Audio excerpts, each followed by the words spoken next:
pada malam hari ini kita masuk pada satu materi yang paling penting untuk mendudukkan dan menempatkan semua wahyu-wahyu dari Allah, sehingga pada malam hari ini izinkanlah kami akan membahas inti dari semua wahyu yang diberikan Allah, yang semuanya itu semata-mata muaranya adalah untuk ruhaniyah kita takarrub, mendekatkan diri dan bertemu terhadap Allah. Oleh sebab itu materi pada malam hari ini adalah tentang masalah mata hati, matanya ruh. Sedangkan mata hati atau matanya ruh itu dalam kelompok manusia terbagi menjadi dua. Pertama adalah mata hati yang buta, yang sering kita sebut sebagai golongan ahli hijab. Dengan kebutaan mata hati tersebut, selama manusia baik di dunia maupun akhirat tidak akan pernah bisa kembali kepada Allah. Ruhaniyah tidak akan pernah bisa kembali kepada Allah. Dan apa yang menjadikan mata hati kita buta?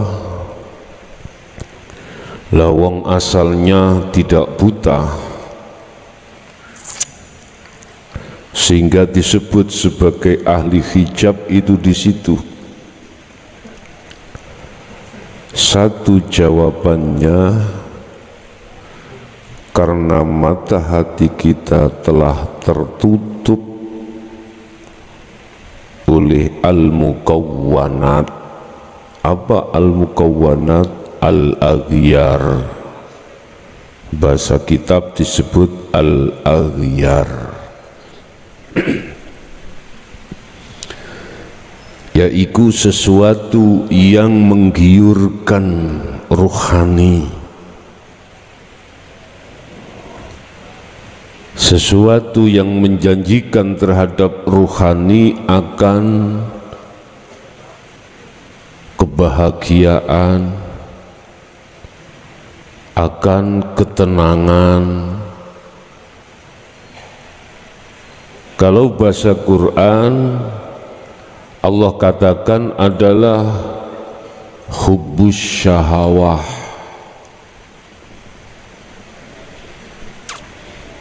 Itulah yang menjadikan ruhani kita, mata ini tertutup atau terhalang. Dengan begitu maka ruhaniyah seseorang tidak akan pernah bisa kembali kepada Allah, baik di dunia maupun setelah di dunia. Kepastian hukum ini sudah Allah jelaskan dalam salah satu surah, dalam satu ayat. Barang siapa ketika saat di dunia, Al-Isra ayat 72, surat yang ke-17 ayat 72, barang siapa saat di dunia mata hatinya buta terhadap Allah, maka di akhirat pun juga begitu. Ini kepastian hukum. Sudahkah difikir oleh umat manusia, khususnya umat Islam yang sudah punya pedoman yang tidak la syarikalak, yang tidak bisa diragukan?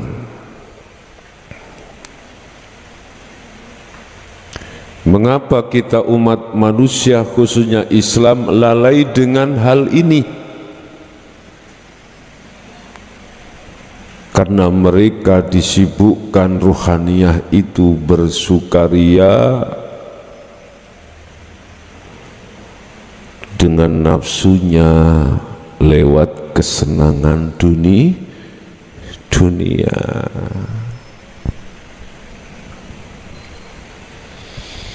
Sampai Allah berjanji terhadap hambanya siapapun tanpa mengenal nasab, keturunan tidak, siapapun hamba, mangkana yarju liqa'a rabbi, mangkana yarju liqa' Allah.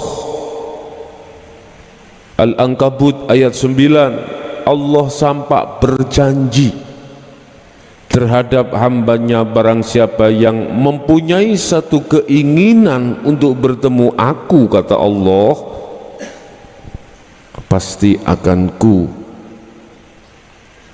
setting, pasti akan ku berikan waktu momen yang tertentu. Itu Allah janji sudah. Anda semua gak usah ragu, saya kok lama tidak wusul-wusul gimana, gak usah ragu. Sejak kapan kau khawatir terhadap Allah?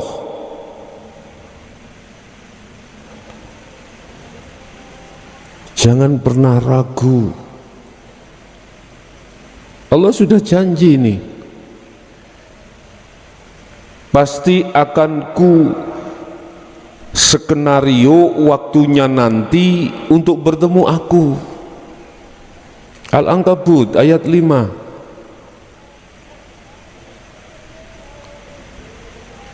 Ayat ini jangan Anda tafsirkan secara muhakamah.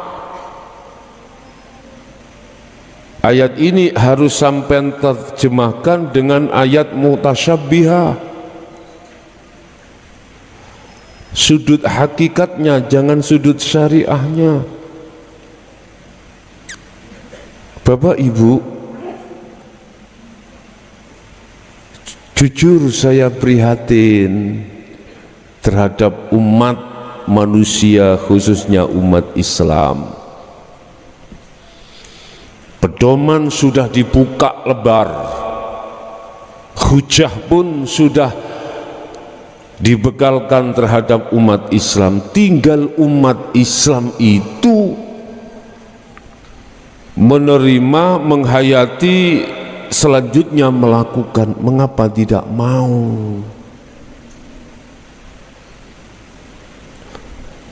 Hal itu memang Bapak Ibu banyak alasan-alasan tertentu mengapa umat Islam ruhaniyahnya itu tidak difikirkan, hanya memikirkan jasmaniyah.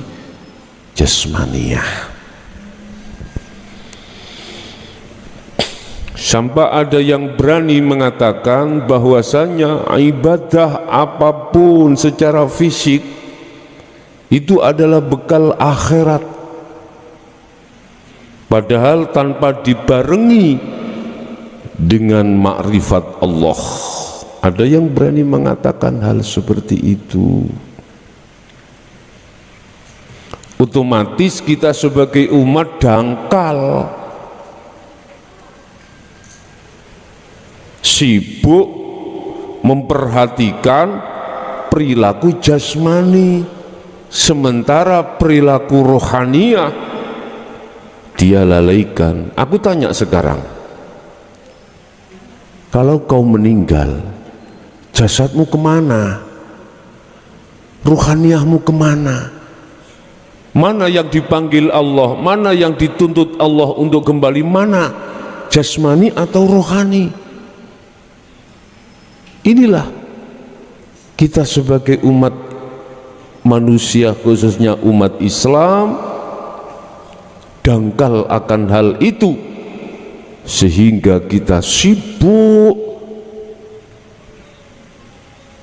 beribadah secara jawareh, secara jasmani saja, tanpa difikirkan rohaniahnya itu bagaimana. Boleh, dan itu baik, tapi Anda tidak tahu yang lebih penting daripada itu, rohaniahmu.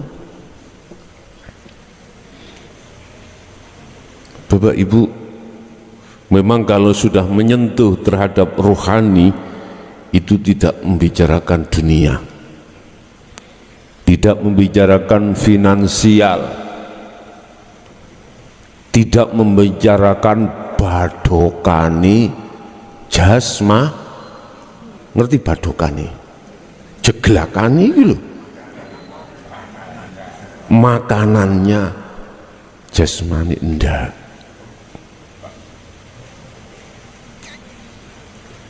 Lewat mimbar medsos ini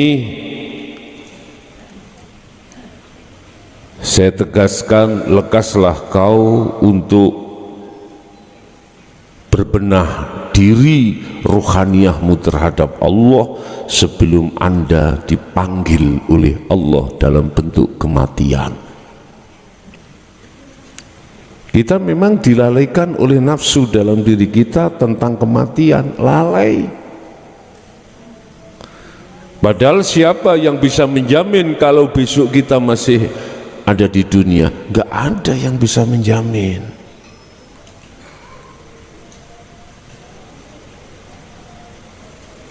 Bapak Ibu jamaah rahimakumullah, mungkin malam hari ini penjelasan kami tentang masalah mata hati dianggap sangat ekstrim, dianggap sangat di mata umum ya, dianggap sangat kejam mungkin ya, sehingga secara umum mestinya itu dirahasiakan, nggak boleh dibahas secara umum, tetapi tetap saya bahas secara umum. Mungkin ini juga dianggap tabu karena memang belum pernah masyarakat umum itu mendengarkan. Tapi apapun alasannya, tetap hal ini saya sampaikan, sebab tidak ada keraguan, hijab pada diri saya atas ketakutan untuk menyampaikan hal ini, tidak. Ingat, ana nadhirum mubin, saya sebagai lapangan saja, saya hanya sebagai lapangan Allah untuk menyampaikan. Sesungguhnya sumber semuanya itu datangnya dari Allah. Tidak ada rasa keraguan pada diri saya, walaupun dirasa ini sangat tabu. Pertama tadi, rohaniah manusia matanya buta. Yang kedua, rohaniah manusia kelompok yang kedua matanya tidak buta, yang asalnya buta. Ini nanti kita bahas, kita kupas tuntas. Urusan yang merasa tersinggung, mohon maaf saya juga. Entah Anda tersinggung dikarenakan kekayaan Anda, kealiman Anda, kebagusan ibadah jasmani Anda, terserah. Sekarang aku prei koreng. Tahu prei koreng? I know reckon you. Wah, saged dilanjut ya. Tolong yang tidak suka, khususnya yang belum mengenal akan hal ini, mendengarkan atau merasa alim di dalam syariat dan thariqahmu, aku mohon maaf terlebih dulu. Sebelumnya saya minta maaf sebab tidak ada rasa benciku padamu menyinggung akan hal ini. Enggak, sungguh tidak. Sehingga pada malam ini mengapa kopluk kudi blesekno lah, ndasku iku ukurane 5, kupluke ukurane 7. Nah, ngene iki ditafsiri nangane biasa itu, oh metune 5 7. Wis tutuk kuno. Biyen cah saiki wis uga ngoten to. Wis qala musannifu rahimahullah. Mengapa manusia itu rohaniyahnya sekarang sudah di posisi ahli syuhud, tidak buta?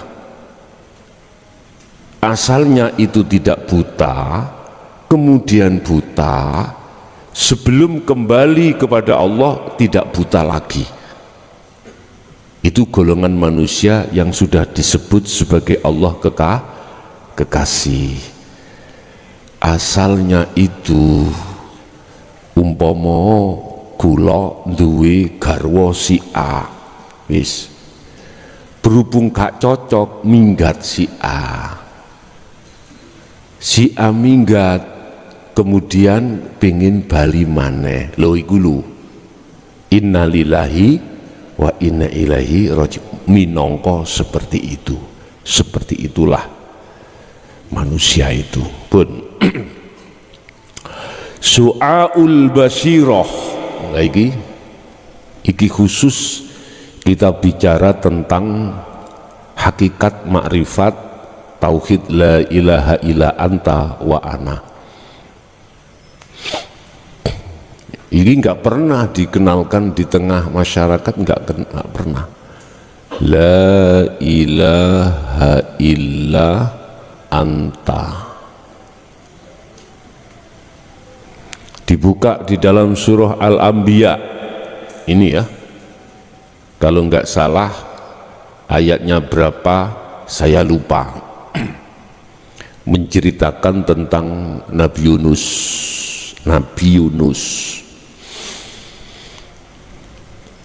Tidak ada Tuhan yang wajib disembah kecuali Engkau. Anta iki Pak ya, iki berarti sudah dekat. Kita sudah tidak membahas la ilaha illallah tauhid, la ilaha illahuwa, tidak.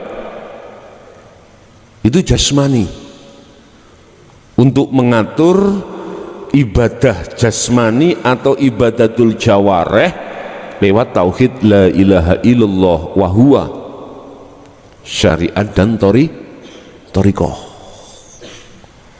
Mohon maaf jikalau di antara Anda ahli syariah, ahli thariqah, menengah ke atas, mohon maaf sekali lagi, saya mohon maaf. Bukannya saya benci, enggak, hanya satu, saya supaya perilaku rohaniyah Anda itu betul-betul bermutu terhadap Allah, naiklah ke la ilaha illa anta, berarti hakikat. Allah itu sudah dekat, kita merasa dekat terhadap Allah. Sebab apa Allah merasa dekat? Kita merasa dekat. Ini kalau Rasulullah membahas, itu sudah tidak iman lagi, tapi ihsan. Islam kaitannya kan kafir, Kemudian Islam membaca syahadat. Iman berarti melakukan apa bentuknya hukum-hukum di dalam Islam, ninggalno larangan, jalankan perintah. Ini jasmani. Kita manusia ada rohaninya, belum menyentuh ke rohani ini, belum.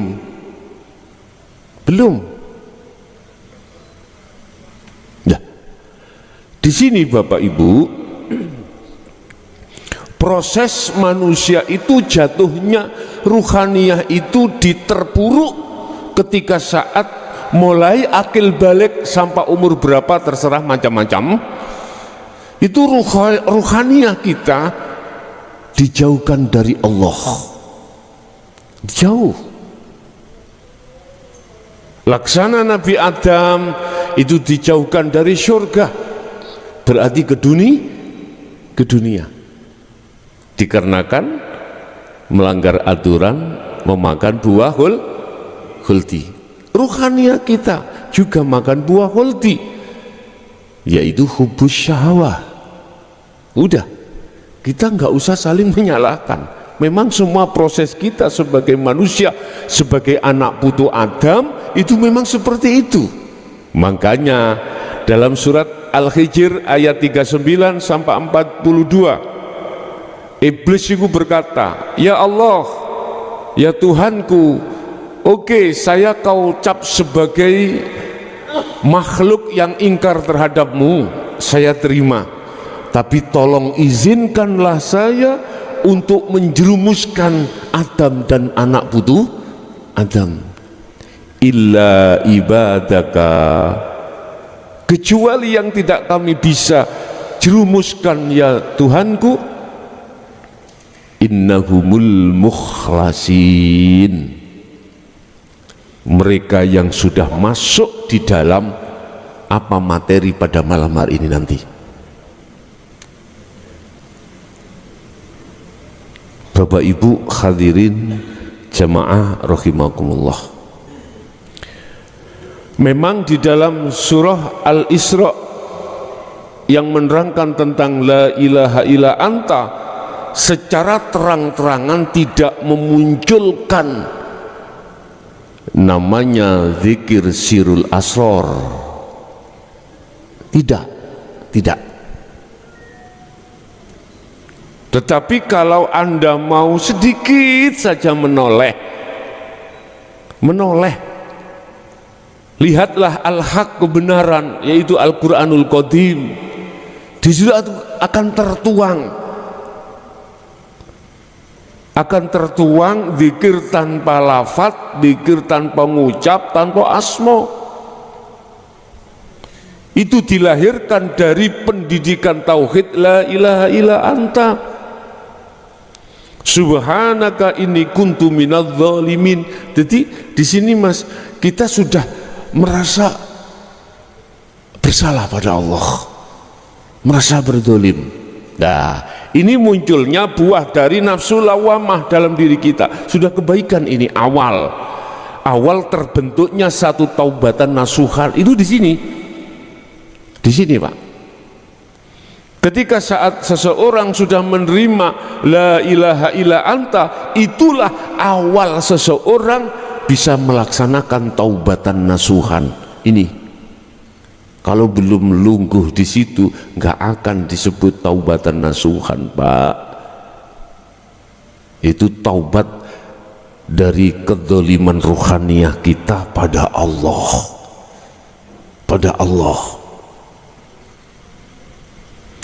Inilah cara untuk membangun ruhaniyah kita kepada Allah untuk mendekat dan bisa kembali dan bertemu Allah.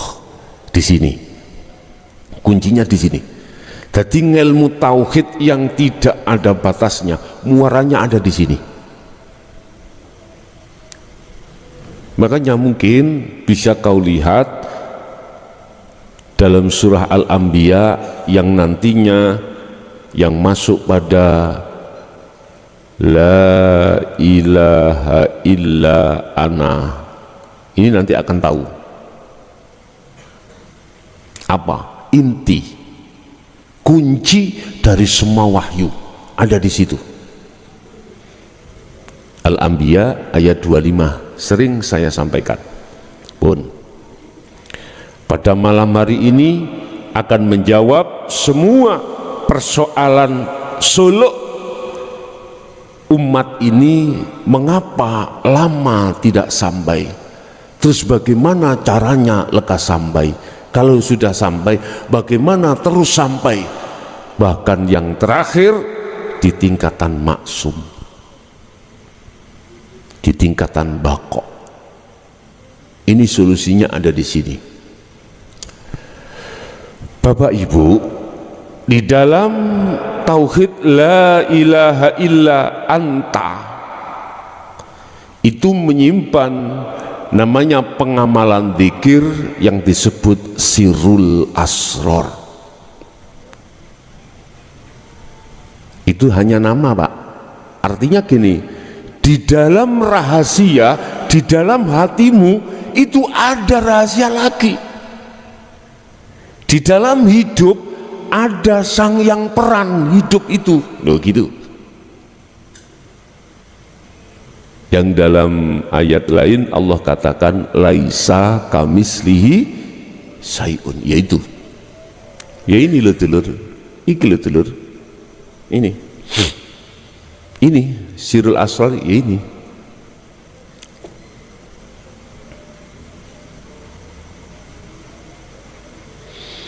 Bapak Ibu, ketika manusia itu sudah ruhaniyahnya, hatinya bisa menerima ajaran hakikat, itulah awal dia sebagai calon kekasih Allah.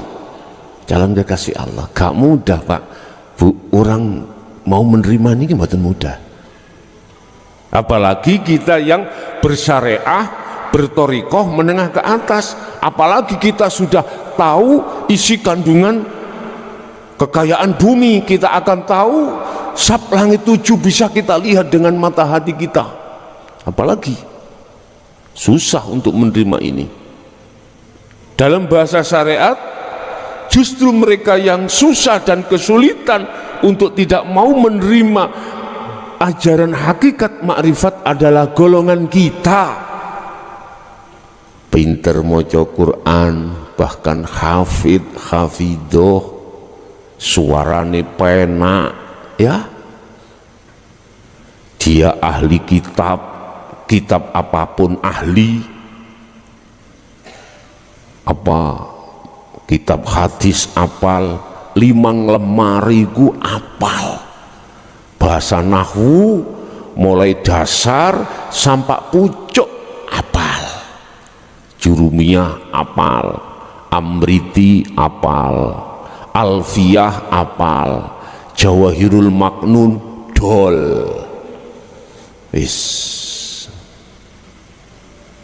hujah-hujah itu sudah dia hafalkan.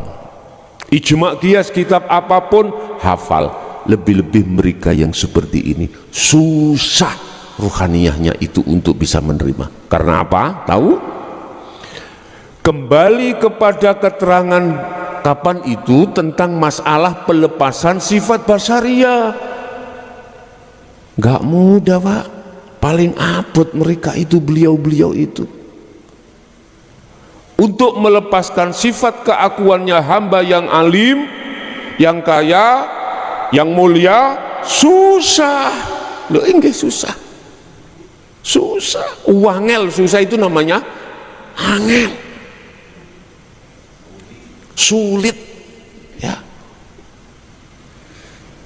Inilah yang dimaksud Allah dalam satu ayat, fi qulubihim maradun fazadahumullahu marado. Tutupnya hati itu tambah tebal. Omangil, Pak. Semakin tebal tutupnya hati, maka semakin gelap dirasa, makanya susah. Nyun sewu, karomah punya, akhirnya mati pun jasadnya enggak nggak hancur, jangankan jasadnya, ulesnya, kainnya masih utuh. Kebanyakan orang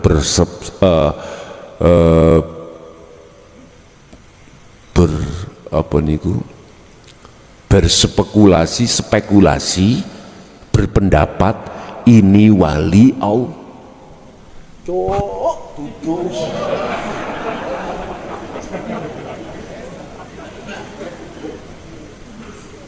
Tengere kekasih Allah tidak seperti itu. Nek model koyok nguniku kuwi karomah iso. Ulismu utuh. Makanya di tengah-tengah umum sudah tidak menjadi rahasia, orang yang tahu sesuatu yang akan terjadi mesti dituduh iku wali Allah. Subhanallah. Kok umpama di medsos gak ono diweni aturan ngono tak lebokno nang medsos mang. Laweg go Pak.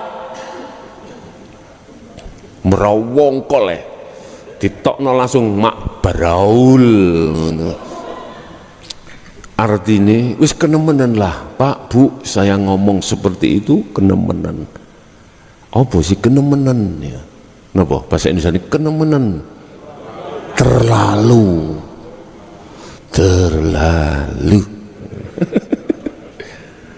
sama.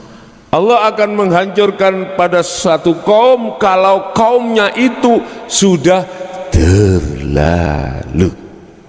Ini pasti sejarah para rasul dulu seperti itu. Kalau sudah terlalu udah dihancurkan. Jo enak-enak sing ngono Sidarjo amblek iki mari ngono. Ayo sapa Sidarjo iku hidup lapindo iku kan. Penurunan tanah sudah ada, hati-hati kuwi yo. Hati-hati amblek ya mak belang. Enak Gus mati bareng narape iku iso turun-turunan. Bon. Bapak Ibu, apa sebabnya ketika kita ngalami berpuluh tahun mata hati kita buta, sekarang sudah tidak buta? Kronologinya bagaimana? Dan itu pun tidak mudah kita bisa mencapai pada posisi fitrah kembali. Monggo kita bahas di dalam kitab Hikam pasal berapa itu Pak?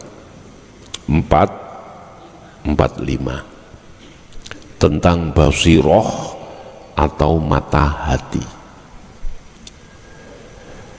Su'aul basirati utawi cahya sinar iman, cahaya sinare ati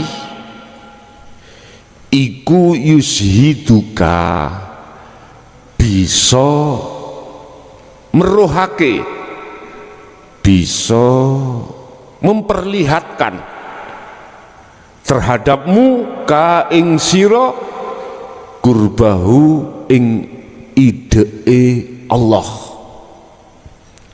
mingka saking ira. Cahaya hatimu itu bisa memperlihatkanmu terhadap Allah itu dekat. La ilaha illa anta, di depan berarti Allah dekat. Kita dalam hati merasa bahwasanya Allah dekat itu karena syu'aul basirah, nur cahaya ruhaniyahmu itu. Lah nur cahaya ini akan didatangkan Allah di dalam hatimu karena Anda pertama sadar diri selama ini kita zalim terhadap Allah. Otomatis sadar diri bahwasanya kita dolim ruhaniyah kita terhadap Allah, otomatis Anda menerima ajaran hakikat ini. Yang keluar dari tauhid la ilaha illa anta ini, Pak. Kita kan biasanya mulai kecil diajarkan tauhid, keluarnya ilmu la ilaha illallah dan huwa Allah. Wah sik ngelu iki Allah sing ndi wong sik jeneng masih nama. Huwa oh di sana. Wis dia itu kan jauh, Pak ya. Dia.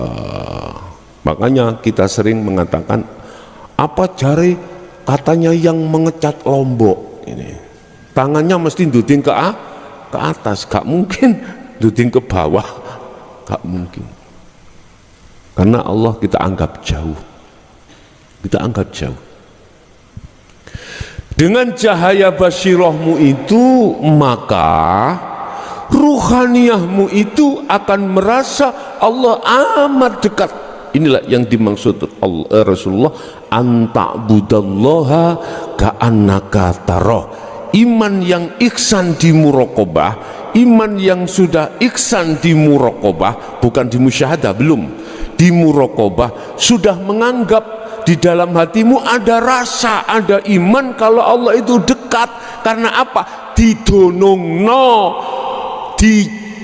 didodingno, dijelasno kelawan ilmu. Allah itu di depanmu ini loh, ambek di dalammu itu hidup itu loh, karena itu dibuka niki. Nek biyen kan tidak seperti ini. Kalau dulu, kalau kau sudah tahu galihnya kangkung, kau akan tahu Allah. Lah gitu dah. Wis nang sawah mutei kangkung. Berkata kau kalau sudah tahu teracaknya kuntul mibur atau burung yang terbang, kau dikatakan sudah ketemu Allah. Jadi menghadap ke atas ada kuntul mibra nelek iki bae.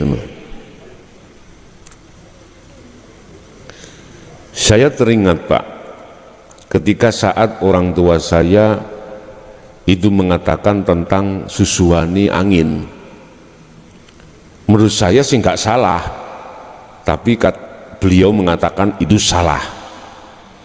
Saya sejak kecil itu, Pak Bu ya, mohon maaf, saya di samping orang nggak punya apa-apa, nggak punya, penggawaian saya adalah buruh angon. Tahu buruh angon? Jadi saya ngarit mulai kecil itu, ngarit. Biasa ketika kemarau itu kita susah mencari rumput, ya dah. Seingat saya itu petani sini dulu kalau kemarau itu yang ditanam itu wijen. Tahu wijen ya? Yang buat undi-undi itu loh ya, itu. Tapi seru, Pak, kalau musim-musim begitu itu teman-teman itu bawa kerbau itu dibawa ke tanah lapang, diadu, suka, seneng, adu loh. Nah di situ ada lesus, Pak. Bahasa Indonesia lesus itu apa? Angin bunting, yang angin yang muter-muter itu ya.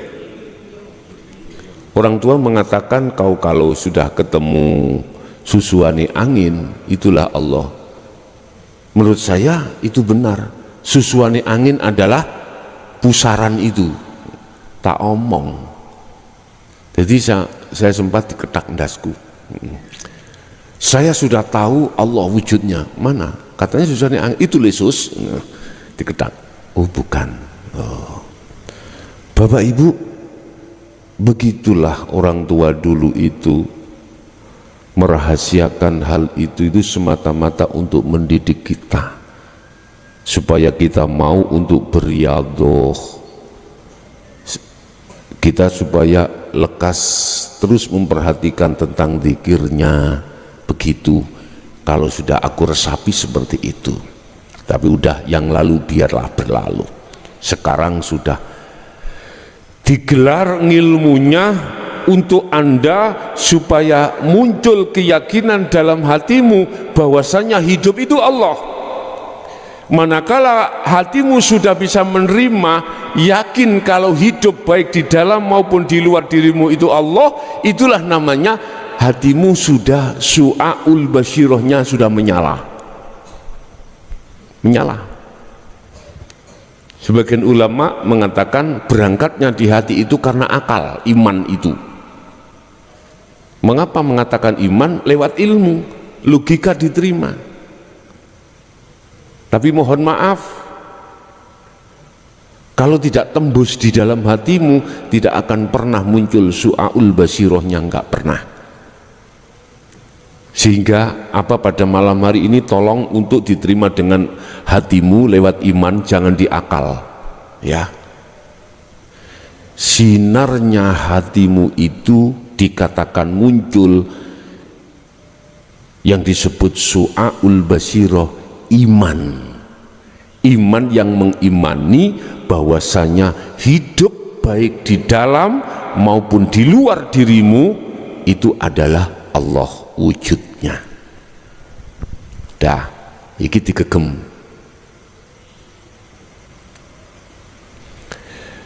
Iku yushiduka. Iman yang seperti itu sebagai proses bisa memperlihatkan dirimu terhadap kurbahu ing ide Allah di dirimu. Loh ini. Tapi dekat itu masih ada jarak. Apa jaraknya? Antara kau dengan Allah. Jaraknya antara kau dengan Allah, ya kau sendiri. Kalimat dekat itu belum esa, belum tunggal. Sehingga di situ wajar muncul ada hamba, ada Allah, ada yang melihat, ada yang dilihat. Itu su'aul basiroh. Banyak yang berkata, Gus, caranya dzikir sirul asr bagaimana sih merasakan? Bingung saya, Gus. Aku biyen yo bingung.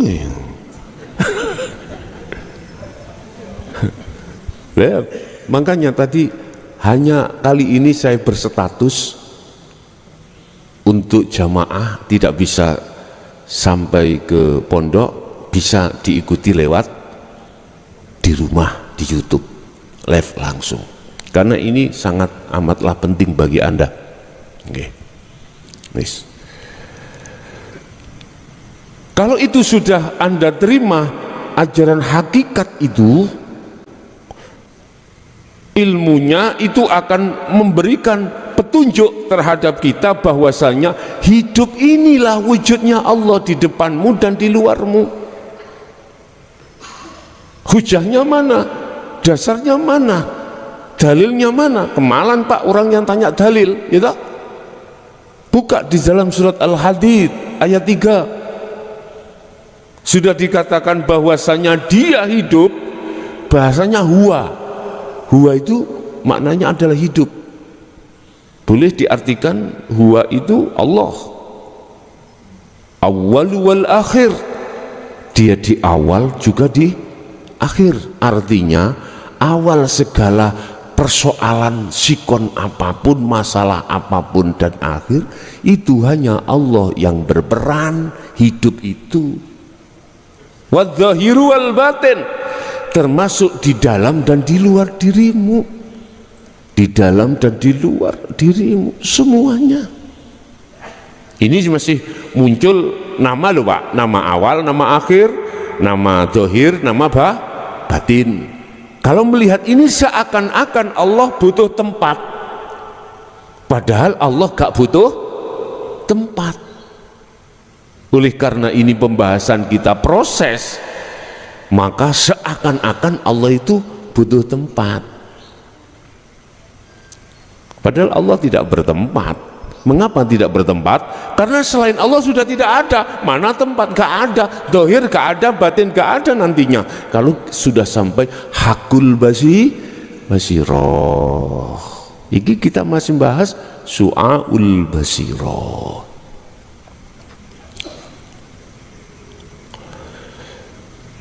Ketika ruhaniyah jenengan ini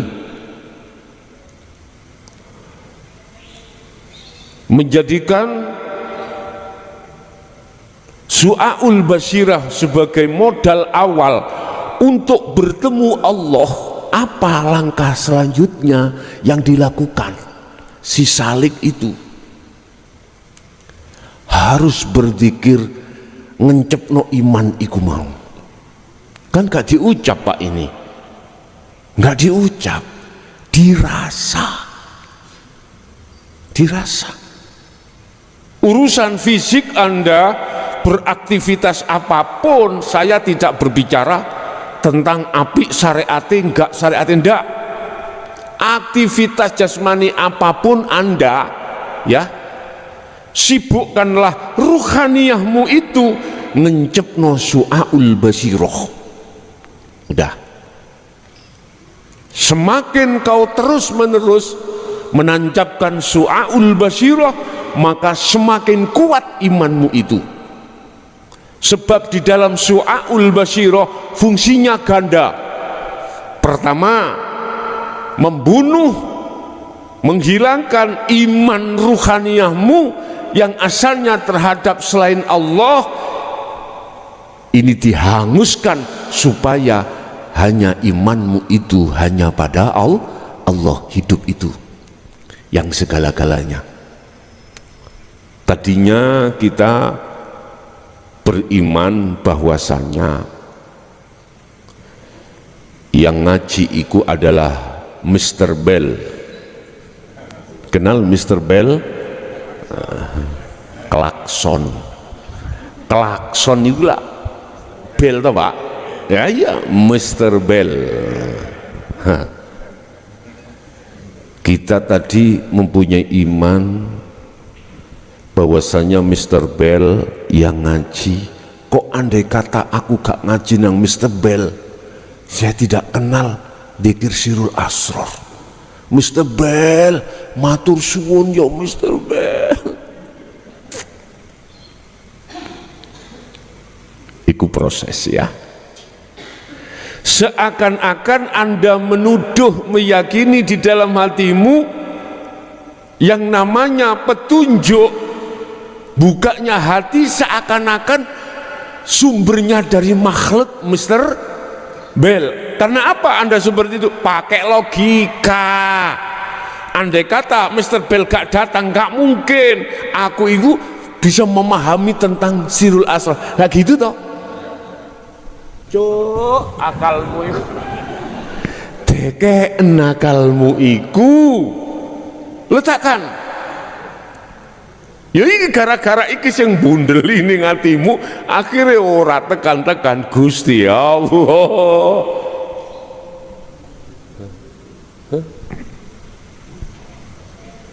Mohon maaf. Oke lah, itu proses tak maklumi. Karena kau masih memakai akal.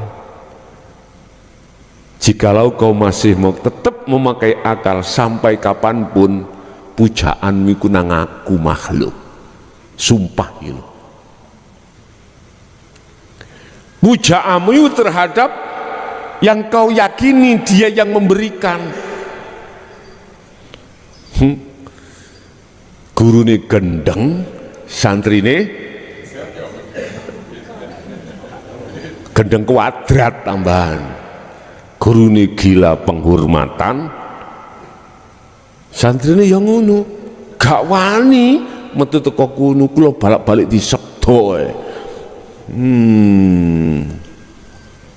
Wis lerenono. Baik guru maupun murid lerenono.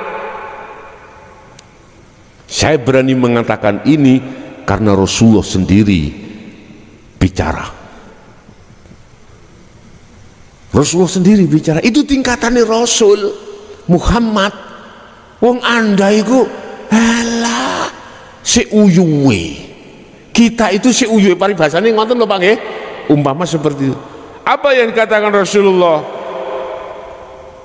Innama ana nadhirum mubin. 1, 2. Kul innama ana basarum mithlukum. Loh, Rasulullah mengatakan, umatku, aku ini podo ambek kuwi ngger, podo menungsone. Saya ini sama dengan kau, sesama makhluk manusia. Mengapa kau menyembah aku? Mengapa kau memuji aku? Sembahlah siapa yang ku sembah. Innallaha rabbi, kata Rasul, wa rabbukum hadza siratum mustaqim. Sesungguhnya yang ku sembah adalah Allah, ikut Tuhanku ya Tuhanmu. Hadza, itulah jalan yang lurus. Sekarang banyak yang mendengung-dengungkan, bahkan mengibarkan bendera pujaannya ruhaniyah terhadap selain Allah. Marenono, kita tidak akan bisa berhenti Bapak Ibu manakala tidak mau menerima tauhid la ilaha illa anta wa ana. Itu wis kuncinya ada di situ. Bah kuwi mangkel, bah kuwi mung panas kabeh, ora urus.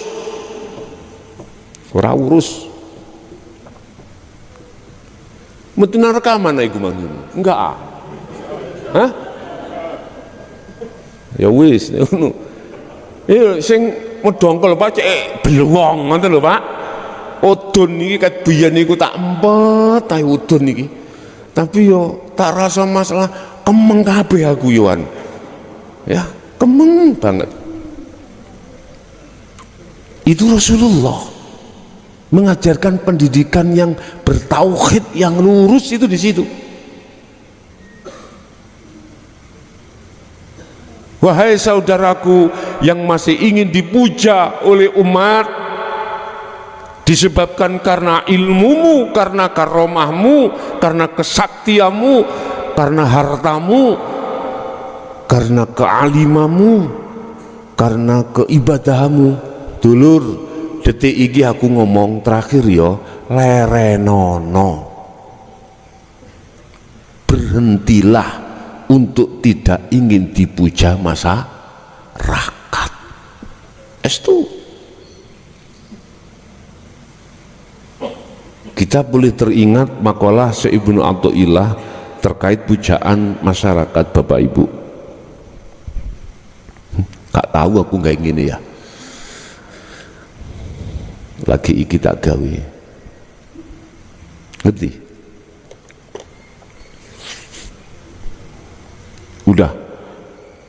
Udah sampai di sini kita berdebat tentang khilaf hukum syariat, berhentilah. Udah sibukkan untuk membangun rohaniyahmu terhadap Allah. Sibukkan. Terimalah ajaran Rasulullah ini yang membimbing rohaniyah kita untuk bisa mengesahkan Allah dengan sempurna. Udah, berhentilah kita yang tadinya merasa begini, merasa begitu dan lain sebagainya. Udah, sudahi. Kita teringat makalah satu makalah Syekh Ibnu Athaillah, bahwasanya pujaan masyarakat, pujaan santri, pujaan pengikut, wah-wahani pengikut itu adalah racun yang mematikan tentang imanmu di mata Allah. Kau akan keseret dengan pujaan itu, otomatis akan menjadi budaknya itu. Makanya mengapa kita punya murid macam-macam, ada yang sugih, ada yang melarat, yang miskin, ada yang sugih loman, ada yang sugih medit, ada yang melarat loman, Apa ini sing diwenehno? Ada yang melarat melekis. Kita sebagai guru atau mohon maaf sebagai imamnya, manakala belum ruhaniyahnya belum menerima isi tauhid la ilaha illa anta, tak pastikan kau pasti suka pada muridmu yang kaya, yang loman. Sungguh. Akhirnya sing melarat tidak kau reken, tidak kau perhatikan. Kuwi bondo dengkul tok. Ngomong ngoten. Subhanallah. Itu pasti Bapak Ibu karena sudah rumus, nggak bisa kau bujui, nggak bisa. Kau mengelak jasmanimu, lesanmu, nggak bisa. Pasti isinya dalam hati kita seperti itu. Akhirnya apa? Menjunjung-junjung yang sugih, sing loman. Kita tidak tahu, sugih lah pendelengan meripatmu, dia utangi akeh. Loh iya. Loh kita tidak tahu toh. Ada Pak Guru gak ngereken iku, pokoknya omahmu iku maglong-maglong pinggir embong, tandurane Lombok terong, sing muteh udele, nganggep dia itu penuh kemewahan. Tidak, kita tidak tahu kalau dia itu penuh hutang. Sebetulnya beliau pingin juga loman, tapi apa nih sing diloman no? Lah wong kabeh muter seperti kitiran ya, melebu metu. Kita sebagai orang lain hanya melihat nyawange koyoke penak, tapi ngreges sing ngrasakno yoan. Lah guru yang belum kemasukan tauhid la ilaha illa anta tidak mau tahu Pak. Bah kui ancur bandak, sing penting aku gaya. Duit serba, omah gedong, sembarang tumpaan api. Gak ndelok murite, pengikutiku kelayapan. Udah nggak lihat itu. Sing penting wah gedungi, wah pondoke, wah sembarang, wah. Wow, terus gue nek mate ya wah. Gini. Aku nasihati terhadap anda yang merasa yang masih terjebak di sini, terimalah la ilaha illa anta ini. Anda akan keluar dari itu semuanya. Artinya gak kesensem ku. Kalau anda sudah tidak kesensem dengan kebiari dunia yang ada pada santrimu, kau tidak akan pernah minta. Akhirnya kembali. Bagaimana saya akan bisa memberikan kepentingan terhadap umat? Artinya kepentingan pribadi itu dikalahkan kepentingan terhadap umat. Nantinya akan di situ. Wis tak iku rumus, kuwi gak iso mbujuk. Gusti Allah kok bujuk. Ora iso. Nggih. Bon. Kita kembangkan terus Su'aul Basyirah itu dengan bentuk selalu berzikir ruhaniyah. Zikirnya adalah tetap merasakan, meyakini semuanya itu Allah. Nah, di sini ganda. Fungsinya Su'aul Basyirah itu ganda. Satu, akan membumi hanguskan iman selain Allah. Yang tadinya itu mang Mr. Bell yang merasa dalam hati kita yang ngaji. Ketika Su'aul Basyirah sudah menancap, akhirnya tembus terhadap hidup di dalam Mr. Bell.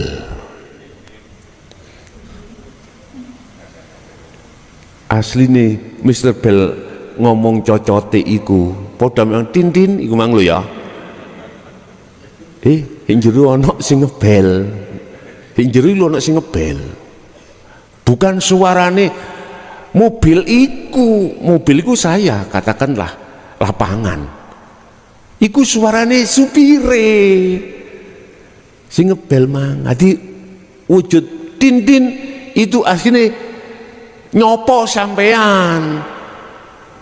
Menyapa terhadap kita Allah itu apa sapaan? Lihatan aku iki, ojo lihat modele mobil ini, ojo. Modele mobil ini macam-macam Pak, ono sing pesek, ono sing macam-macam, ono sing ayu, ono sing enggak, ono sing ganteng, ono sing enggak, ono sing wis. Jangan lihat mobile iku, lihatan sing ngebel.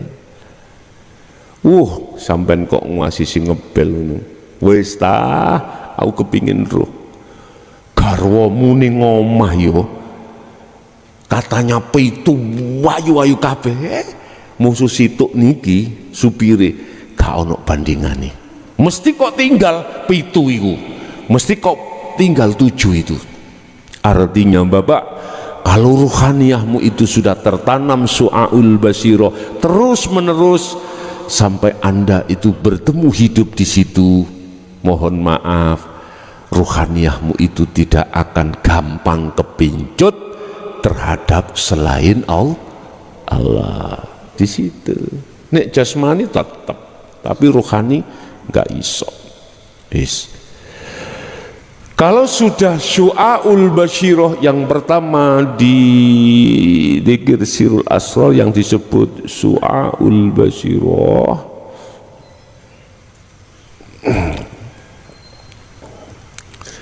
lanjut yang kedua nanti Anda akan masuk terhadap ainul basyiroh. Ainul basyiroh. Ngebel, meo ngebel. Nuyo yo aneh. Wih, ngebel ya nih mang. Berarti pesing iku yo jerone pesing ono Gusti. Allah, berarti Gusti Allah nggih pesing nggih.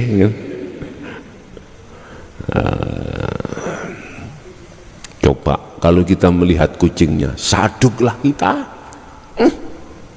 Nggih.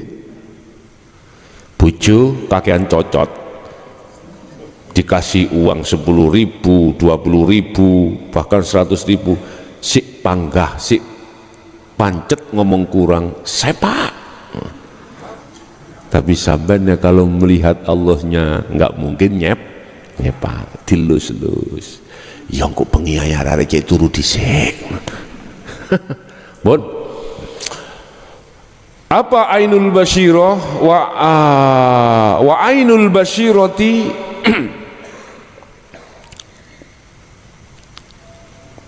utawi ainul basyirah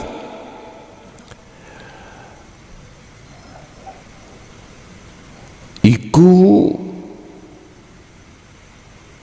yushhiduka adamaka, cahaya makrifat ain ya, utawi cahaya makrifat pada dirimu iku yushhiduka bisa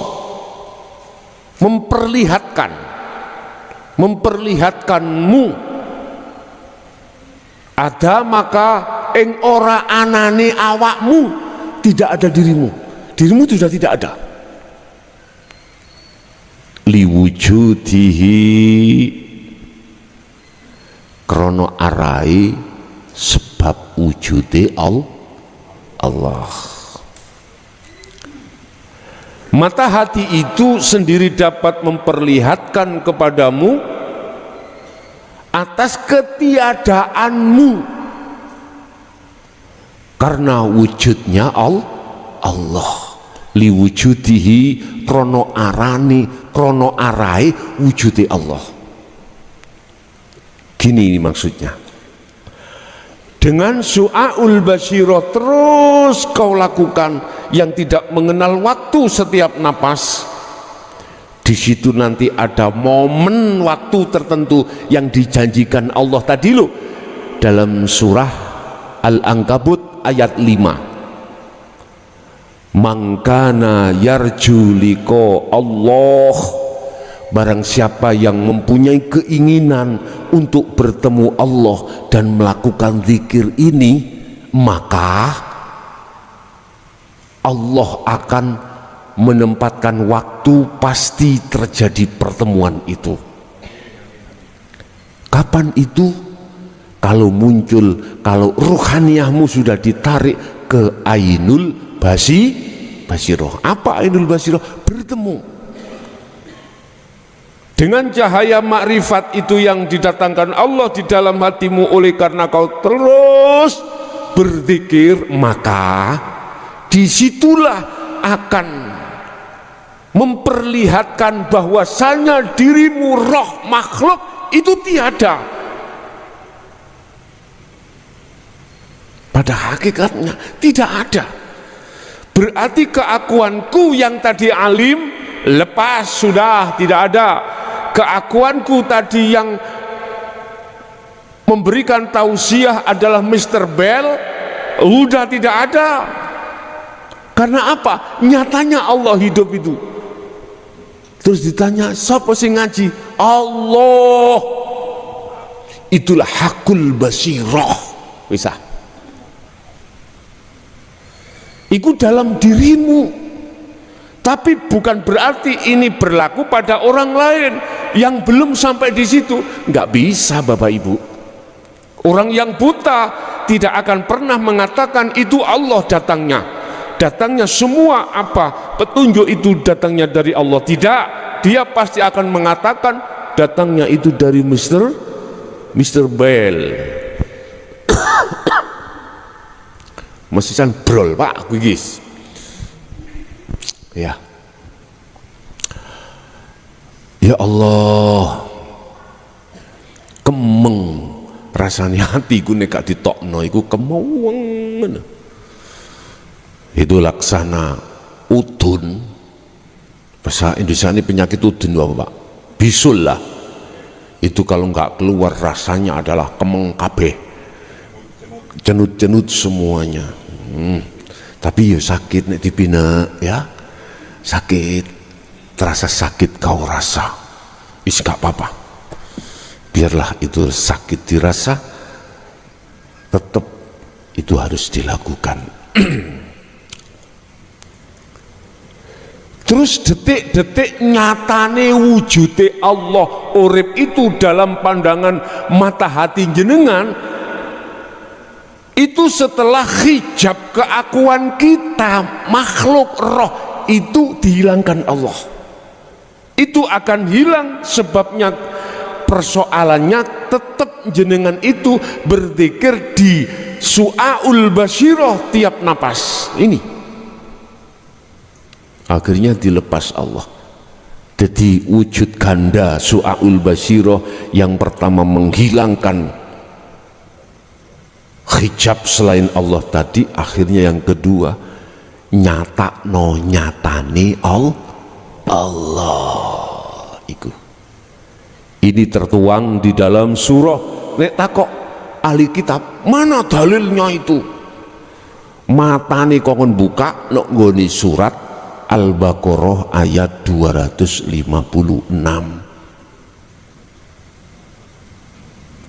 Wa may yakfur bit-taghut wa yu'min billah, barang siapa melepaskan taghut dalam rohaniatnya, wa yu'min billah, pasti akan makrifat Allah.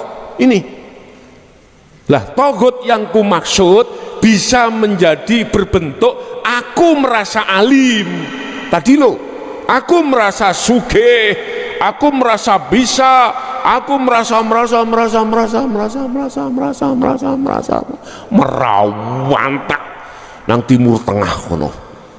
Wis iki lepas semuanya, wa yu'min billah, kau pasti akan bertemu Allah.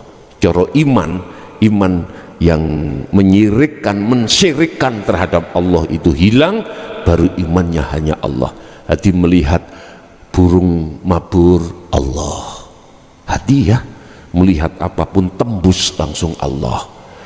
Membaca zikir jahri la ilaha illallah, ruhaniyah tembus terhadap wujudnya Allah. Hati membaca zikir Allahu Allah, tembus rohaniyahnya terhadap hidup itu. Inilah maksud ainul basirah. Jadi cahaya makrifat, cahaya hati itu akan bisa menunjukkan terhadap dirimu sesungguhnya dirimu itu li adamika, atau bahasa ini adamaka, ketidakadanya dirimu itu nyata. Sebab apa? Liwujudihi, karena datang wujudnya Allah. Itulah yang kumaksud, kegelapan akan hilang manakala cahaya itu datang. Setelah datang, nyatalah apa yang kau lihat tadi. Tadinya itu gelap, Pak. Aku nggak bisa melihat jajan apa ini, Pak. Nggak bisa melihat ini, wujudnya nggak bisa ini. Bagaimana aku makan? Nggak bisa, wong nggak kelihatan. Karena gelap. Kok aneh sih, Rek? Ketika lampunya sudah menyala, kegelapan itu hilang, maka nyatalah jajan ini boleh dimakan. Monggo sing kersa. Amen ning kono iso ngopi, aku nyocot terusnya. Udah. Yang terakhir, wahakul basiroti, utawi nyatane Allah. Iku wis nyata. Iku yushiduka, bisa menunjukkan terhadap dirimu,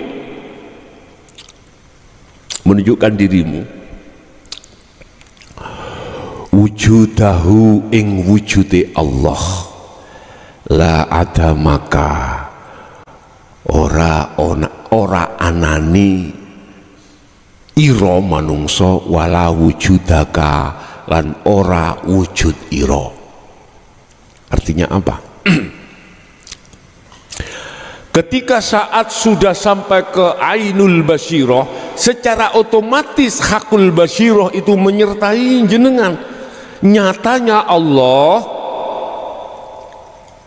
hakikatnya Allah, nyatanya Allah, atau adanya Allah itu, mohon maaf, akan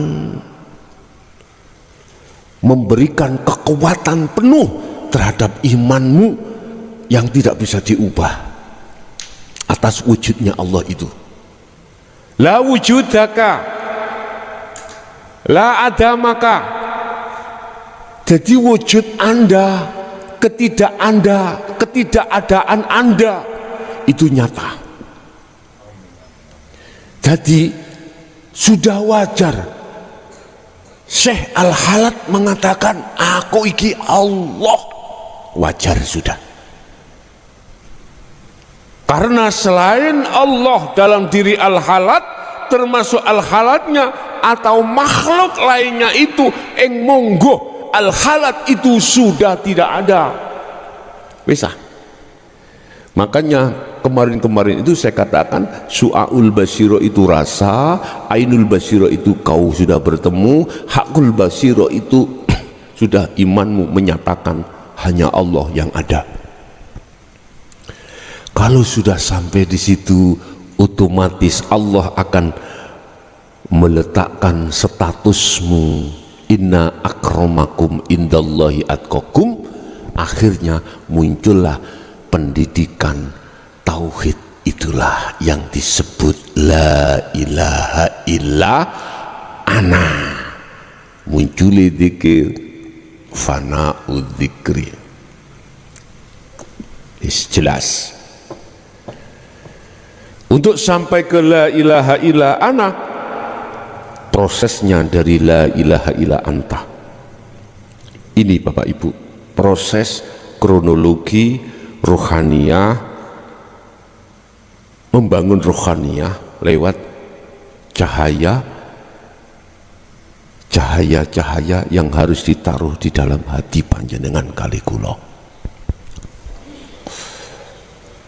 Sekali lagi, bukannya saya tidak percaya atas semua makalah atau fatwa di dalam ibadah bangsa jasmani, enggak, bukannya saya tidak percaya. Yang di situ mengatakan bahwasanya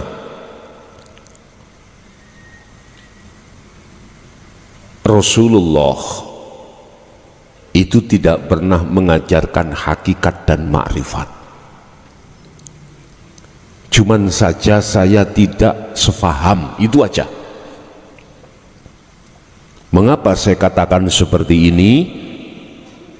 Jelas, manakala beliau tidak mengajarkan isi la ilaha illa anta wa ana, khususnya ana, maka tidak akan pernah muncul namanya wahyu Allah, surat Al-Anbiya ayat 25. Bahkan di situ dipertegas, setelah kalimah la ilaha illa ana ada kalimah yang meneruskan apa?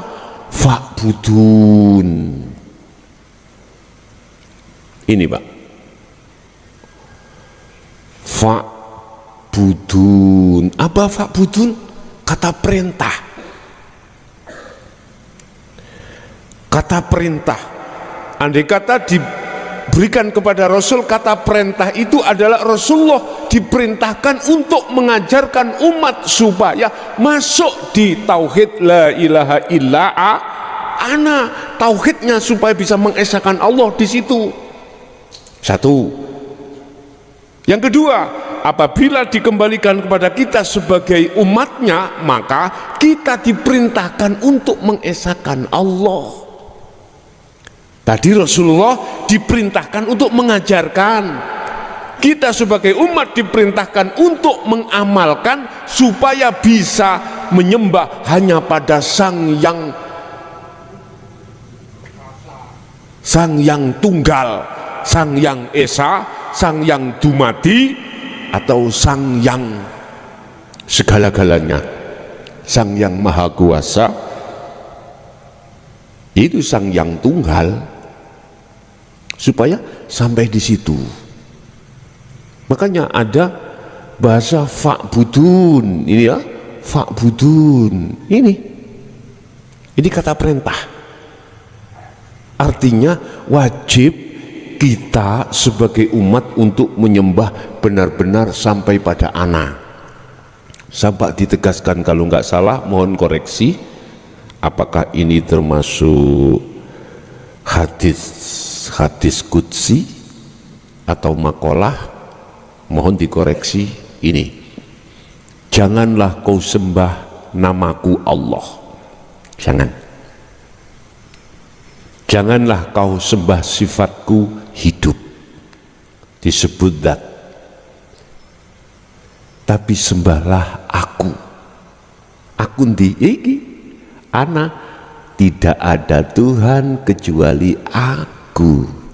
Ana kan bahasa Arab Pak Bu, bahasa Indonesia saya lebih dekat aku, bahasa aku.